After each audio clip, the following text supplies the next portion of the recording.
Uf, entre el barco, la tormenta del desierto y ahora esto. Este búnker ya parece más una zona de desastre que un estudio de podcast. O sea, por eso mismo llegó esto. Protocolo de reestructuración y auditoría de contenidos. Periodo de prueba. La gerencia lo mandó esta mañana. Es oficial, Charón. Estamos bajo revisión. Bajo revisión, como en nos pueden cerrar el búnker, revisión. Como en una infracción más y nos pueden cerrar el búnker, revisión. Y son varias reglas nuevas. Así que más vale que las vayamos repasando antes de que llegue el invitado y prendamos los micrófonos. A ver, léeme la primera. Lenguaje corporativo neutro y optimismo institucional obligatorio en cabina. Nada de hablar mal de la gestión ni sonar derrotista.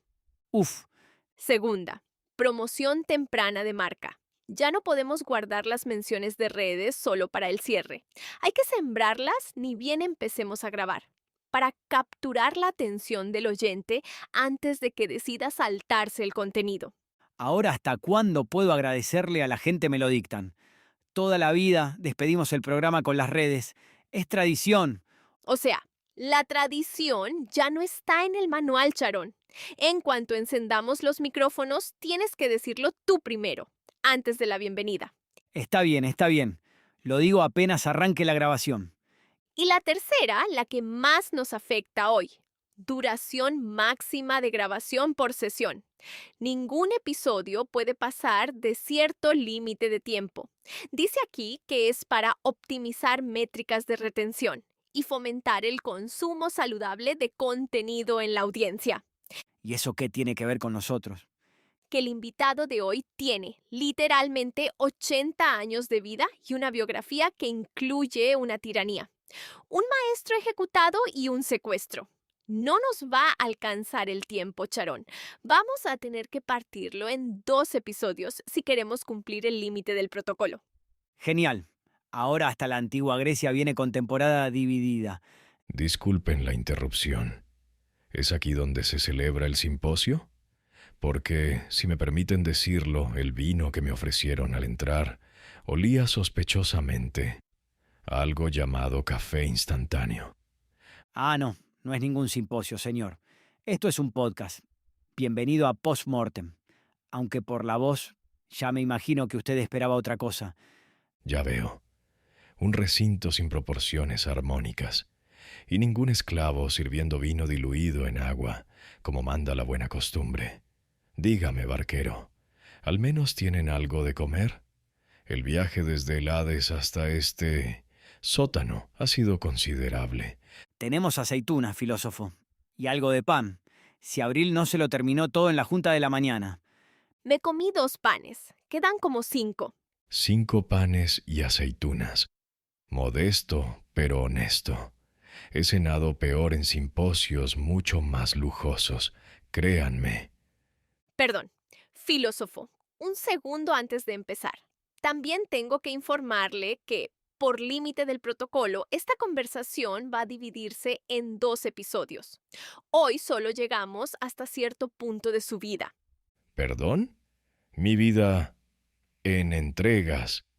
Bienvenido al inframundo moderno, filósofo. Hasta la eternidad viene ahora en capítulos.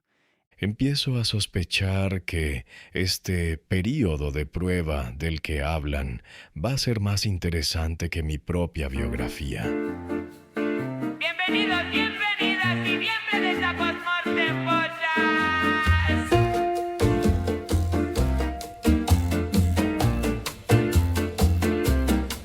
Ellos creían que podían irse sin dejar rastro.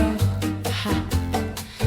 Nosotros los tenemos aquí, listos para contarte que salió mal con toda la sinceridad.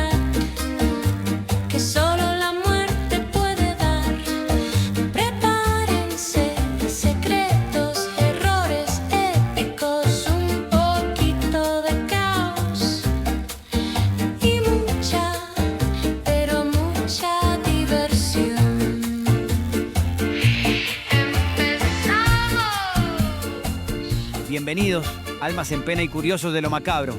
Soy Charón Y yo, Abril.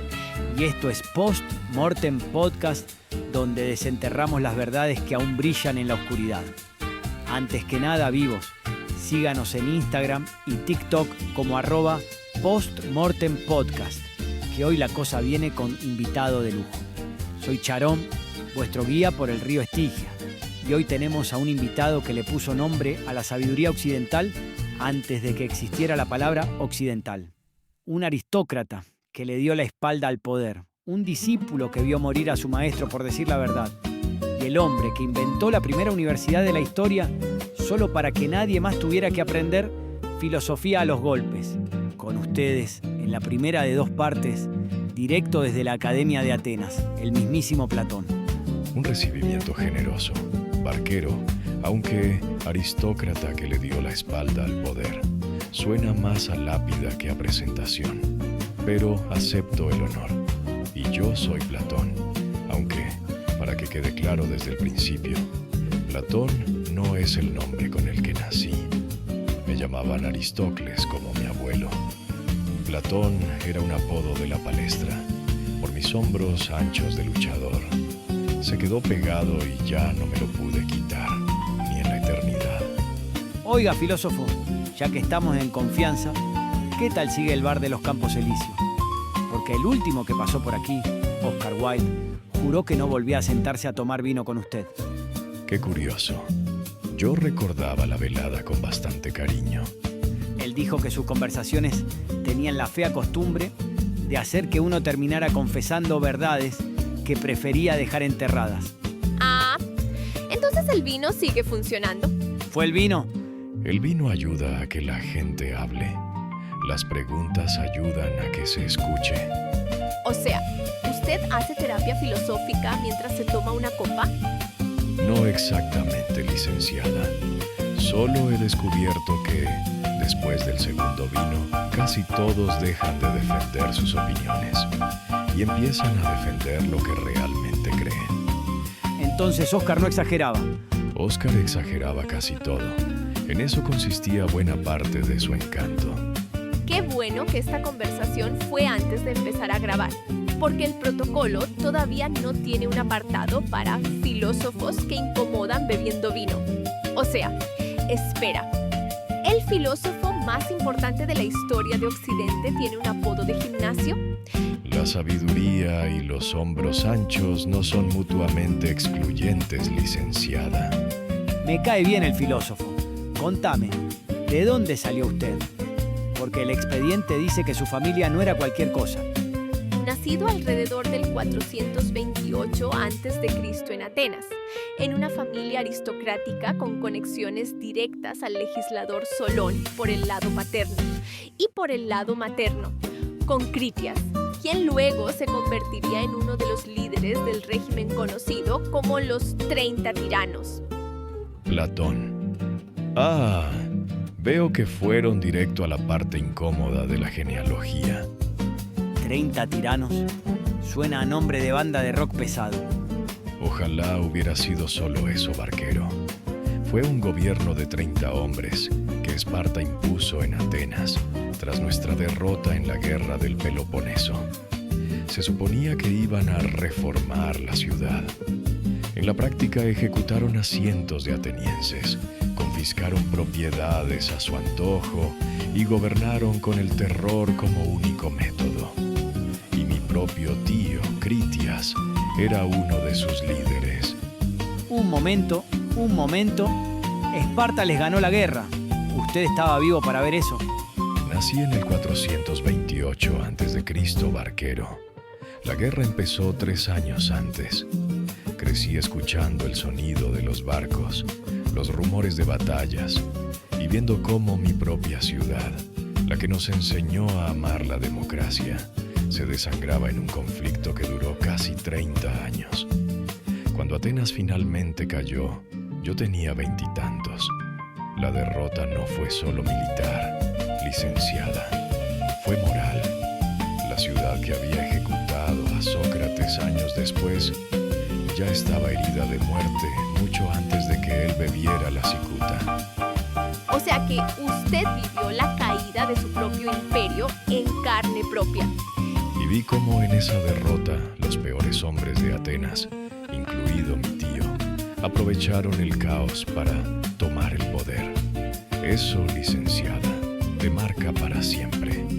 Por eso escribí sobre la República, no por amor a la utopía, sino por terror al abismo que acababa de presenciar. Disculpe, filósofo. La palabra tirano activó una alerta. El protocolo pide que al mencionar regímenes de gobierno con connotación negativa, se aclare que cada administración tiene su propio contexto y desafíos particulares. Me está pidiendo, licenciada, que le busque el lado positivo a un régimen que ejecutaba ciudadanos sin juicio. O sea, sí. Es lo que dice el manual. Abril, por favor. Al hombre lo invitaron a unirse a esa masacre y dijo que no. Eso es lo que tenemos que celebrar, no pedirle que le busque el lado bueno al genocidio de su propia ciudad. Tienes razón. Es que, si no marco las infracciones, me las marcan a mí. Continúe, filósofo. Con la verdad, aunque me cueste el puesto. Interesante elección de palabras, licenciada. Aunque me cueste el puesto. ¿Sabe cómo llamábamos a eso hace 2400 años? ¿Qué cosa? Coraje. Ahí está, filósofo. Siga, siga. ¿Qué pasó con la invitación de sus tíos? Me invitaron, sí. Y por un momento, siendo honesto con ustedes, como no lo fui con nadie en su momento, lo consideré. Era joven, ambicioso, y pensé que quizás podía usar esa cercanía para hacer el bien desde dentro. ¿Y qué pasó? Que vi lo que de verdad hacían. No era reforma, era carnicería con excusa filosófica. Ejecutaban a cualquiera que se les opusiera, incluidos hombres que yo respetaba. Ahí entendí algo que después se me volvió obsesión de vida entera. El poder sin virtud no es gobierno, es apetito con espada. Me alejé de mi propia familia antes de que me tocara elegir un bando del que no podría volver. Dígame, barquero, usted que lleva milenios viendo desfilar almas por su río, ¿alguna vez tuvo que elegir entre pertenecer a algo poderoso o quedarse solo con la razón? Todos los días, filósofo. Cada vez que la gerencia me manda un memo. O sea, renunciaste a una carrera política servida en bandeja de plata por principios. Renuncié a la plata, licenciada, y me fui a buscar a alguien que sí sabía distinguir entre gobernar y simplemente tener el poder de hacerlo. Ahí fue cuando conocí al hombre que me cambió la vida entera y que, para colmo de ironías, terminó siendo asesinado por la misma ciudad que yo tanto amaba.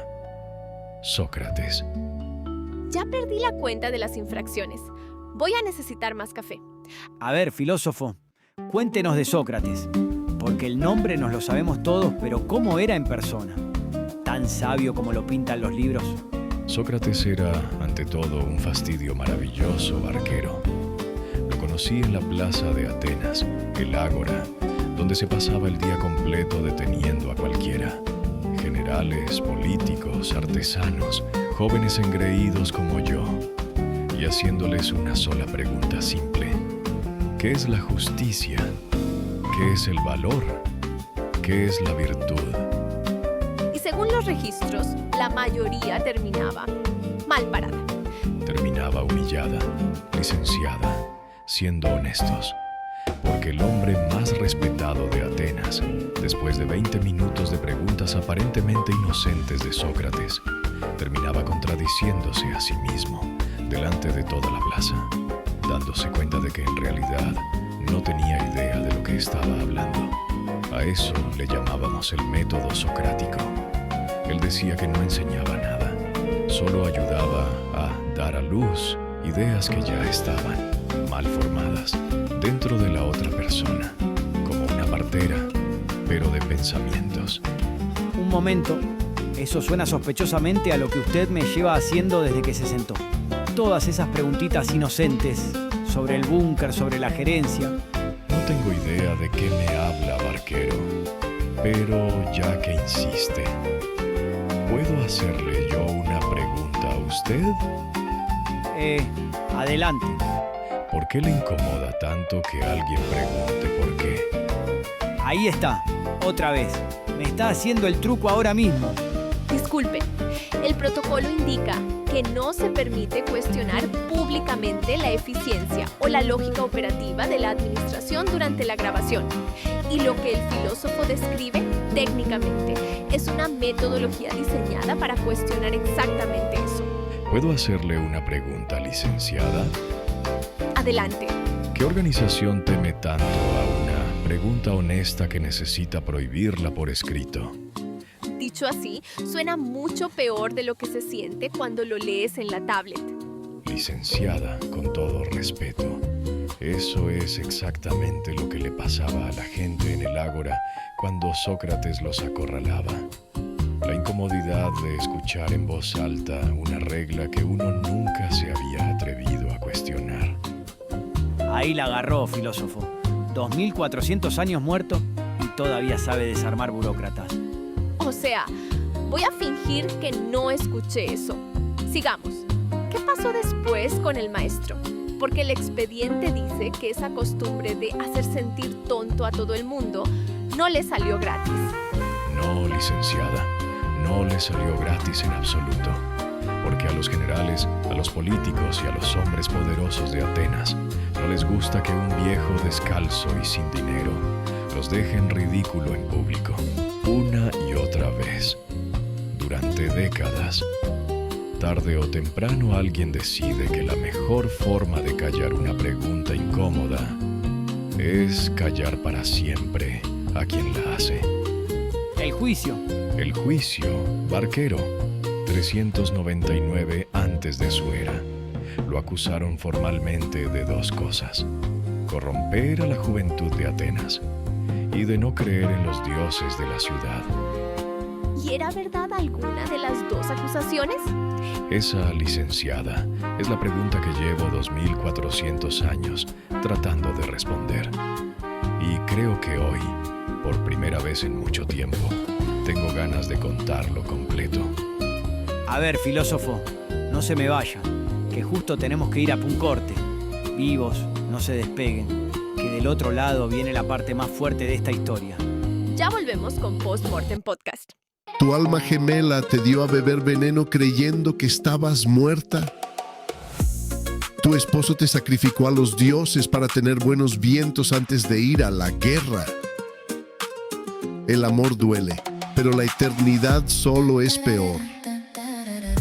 Descarga Soulmates, edición tragedia griega, la única app de citas del inframundo donde el trauma es el mejor rompehielos. Haz match con almas que entienden lo que es una traición familiar nivel Imperio Romano.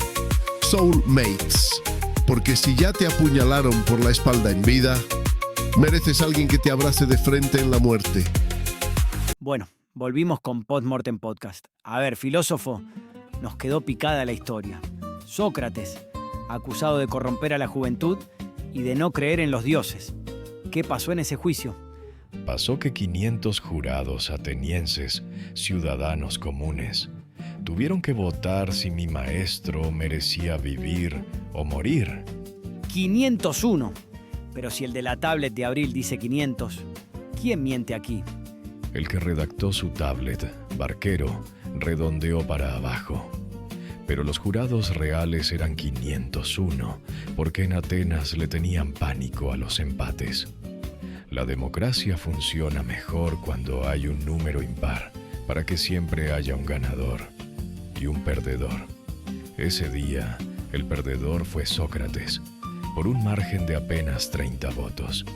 30 votos de 501 separaron a mi maestro de la vida y la muerte. Un margen así de estrecho casi da más miedo que una condena unánime. Exacto, licenciada, porque significa que casualmente podría haber salvado su vida. Pero eligió no hacerlo. Eso es lo que duele.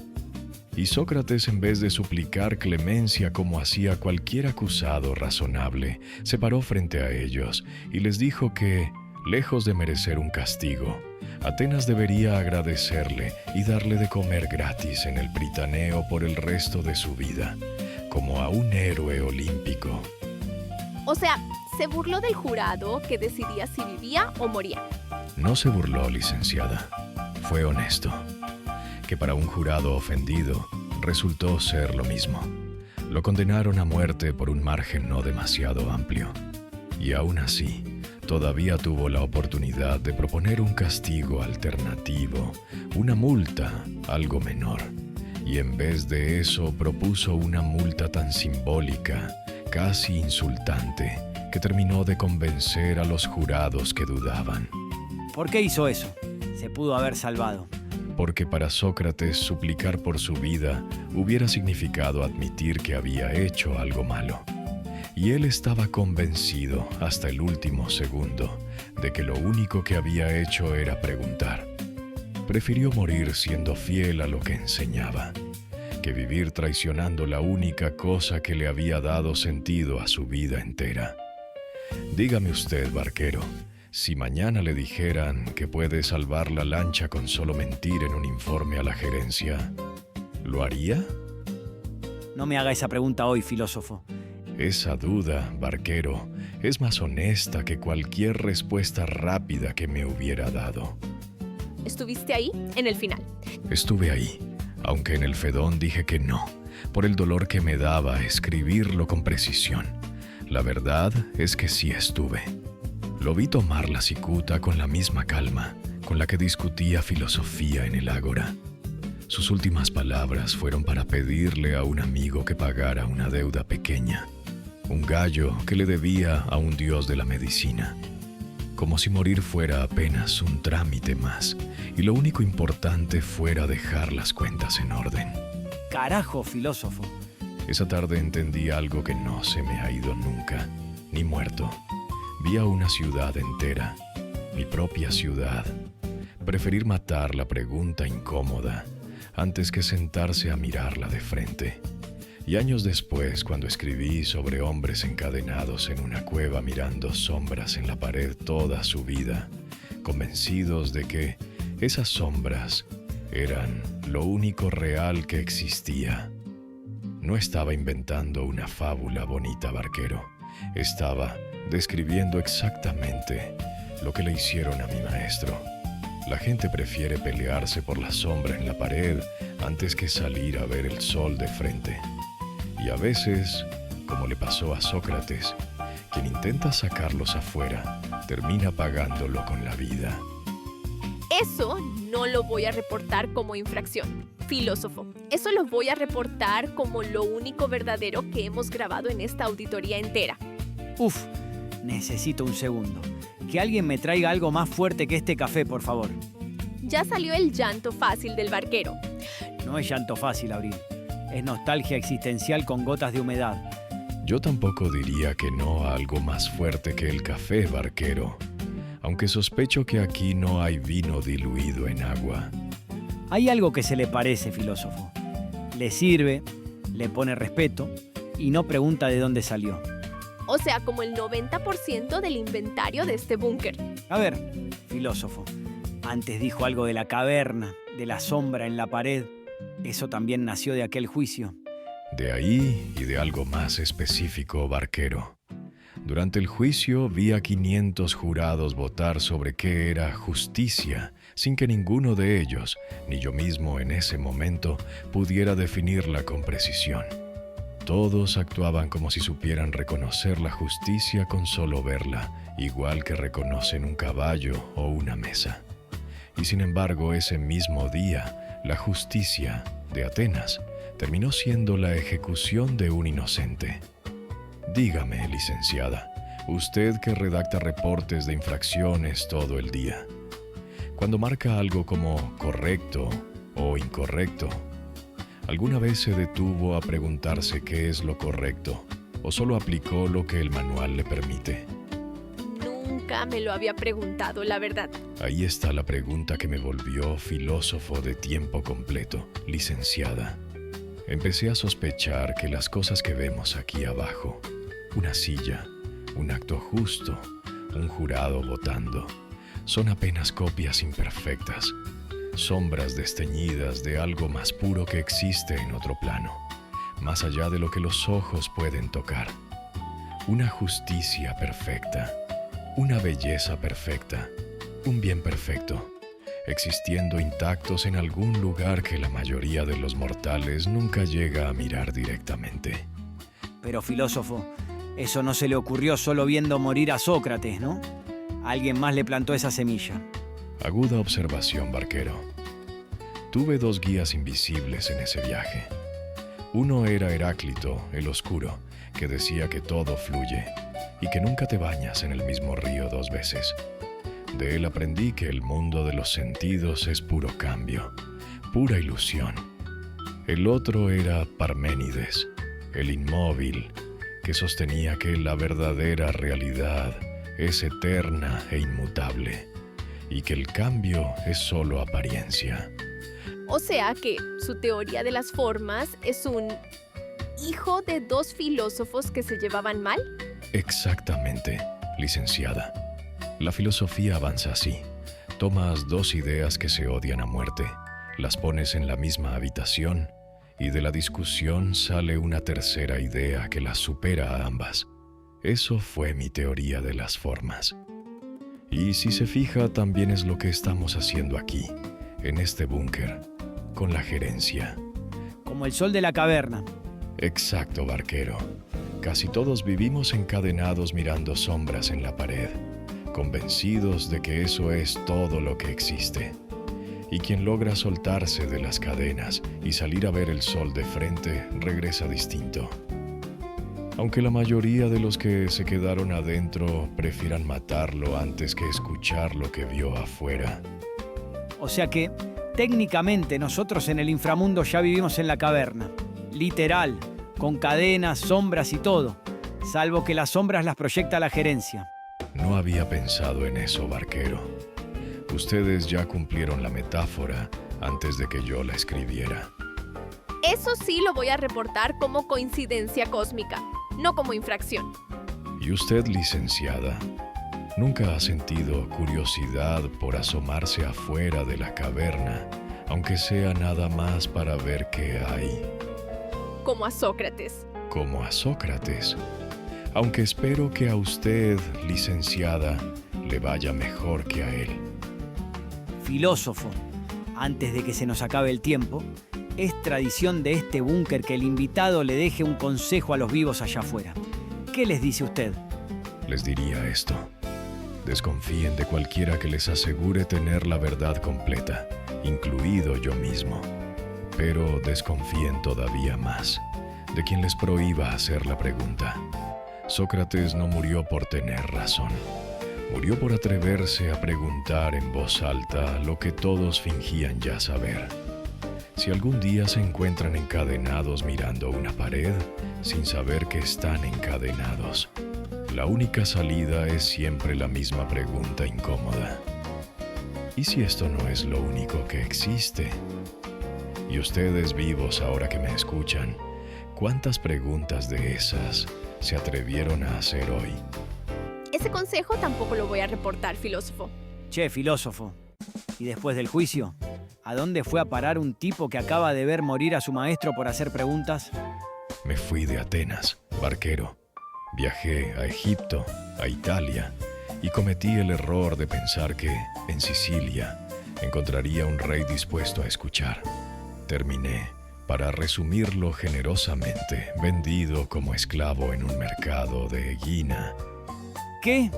Esa, sin embargo, barquero, es una historia para la próxima vez que nos veamos.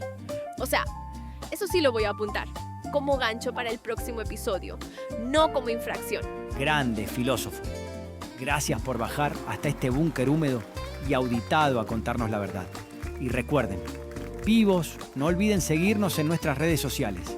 En Instagram y TikTok nos encuentran como @postmortempodcast. Quédense suscritos en YouTube y dennos sus 5 estrellas en Spotify y Apple Podcasts. Y no se pierdan el nuevo track inspirado en este episodio en el perfil oficial de Postmortem Music en todas las plataformas de streaming. Y recuerden, vivos, al final todo cadáver nos recuerda que la pregunta incómoda a veces cuesta la vida.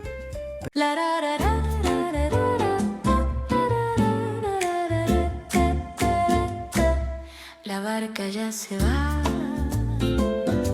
no hay nada que perder. Tuviste tu momento, te vimos florecer, pero el set se cierra, la tierra te llamó.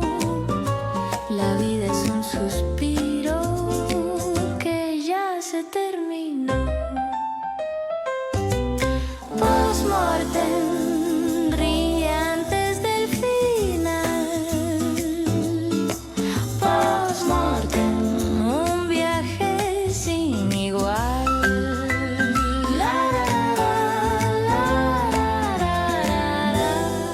Vayan en paz, si es que pueden. Che, Abril, ¿cuántas infracciones anotaste al final? Contando todo, 14. 14. Nos van a cerrar el búnker, flaca. O sea, voy a reportar 0. ¿Qué? 0 infracciones. Episodio limpio. Si la gerencia quiere preguntar por qué, que venga a preguntarme en persona. Abril, esa alarma no me gusta nada. Tranquilo, debe ser solo el sistema.